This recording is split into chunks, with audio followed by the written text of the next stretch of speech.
situation is a little paradoxical because by one side you have this multitude of agitators and crazy people, drugged young people, and so on. And by another side you have the multi-billionaire elite that controls them. So this is a constant in history. The highest powers make an alliances, the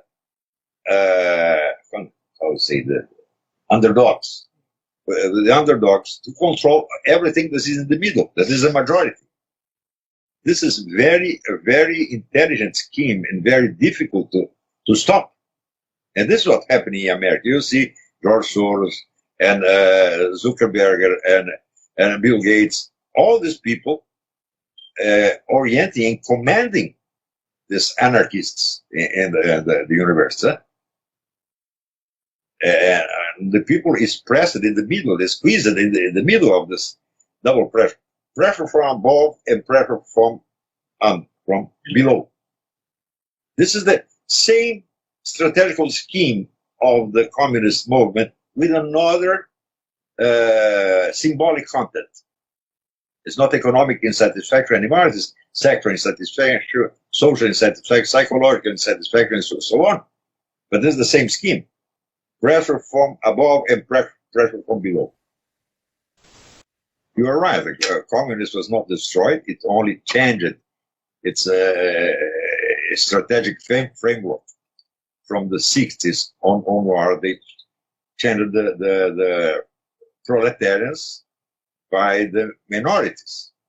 So it's not proletarians against bourgeois anymore, it's minorities against majorities.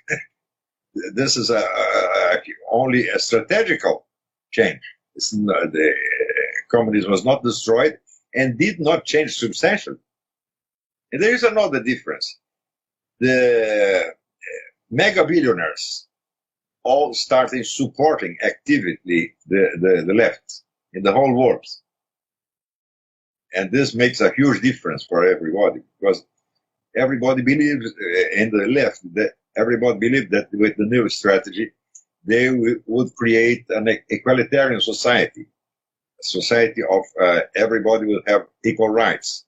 But owing to the billionaires' participation in this scheme, we have now the most hierarchical society ever, because this billionaire elite, you cannot attain them, you cannot do any harm to them. They are completely, let's say, omnipotent.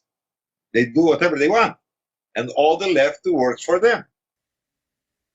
Right, because in a free market, you can, through hard work and intelligence and resolve, you can cycle through the classes. And in the free market, as we saw in America in the 19th century, classes tend to be rags to rags. In 3 generations, there was a constant cycle. But once you get a big, powerful government that can control significant aspects of the economy, the wealthy simply co-opt the government to protect themselves against competition from the poor and competition from overseas. Of course, and this alliance between the state and the mega billionaires is almost indestructible. And they are all against free market. They hate free market. But this new strategy was already proposed by the Hungarian philosopher Georgi Lukács in 1910, around 1910. And the Soviet elite didn't accept it. But later, I believe what happened was this. When the Soviets invaded Germany, the offices of Ludwig von Mises were in the eastern part. So all his archives fall in the hands of the communists. They have been reading this and saying, oh, this guy was right. Communist economy is impossible. He demonstrated this in a very simple way. That if there is no free market, things have no price. And if there is no price, you cannot make calculation of price. And so the planet economy is impossible. This is very simple and very true. So I believe they got persuaded and they said, we have to create something new. And then they invented, as proposed, it's not economic anymore, it's social and psychological. Georgi Lukács is not generally known as a member of the Frankfurt School, but he was, in fact, the creator of the Frankfurt School. And all the others didn't add too much to his thought. He said, oh, everything that we saw appearing in the 60s was already in the works of Georgi Lukács, especially the book History and Class Consciousness, a very important book in the history of communism. And these people of the Frankfurt School only gave some aesthetical adornment to Georgi Lukács' talk. And so what was the purpose for these Marxists to take over the culture? What was their end goal and end game? Control people's minds.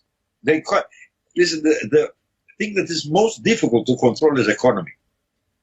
So they said, well, you always thought in control economy. Let's change the position. We'll give some freedom to economy and control everything else. We control the culture, we control education, we control the press, we control people's mind, and there is also some economic freedom that will not make do us any harm. As in China you have a certain margin of economic freedom, but the society is put under total control of the government, under other aspects, especially psychological. One of the most important bases of the free market society is loyalty and trust, not universal distrust, as the Frankfurt School proposes. These Frankfurters had at least a virtue. They were sincere. They created something they call it a negative dialectics. And they didn't propose anything. They want only to destroy everything. And they were sincere. And they really did it.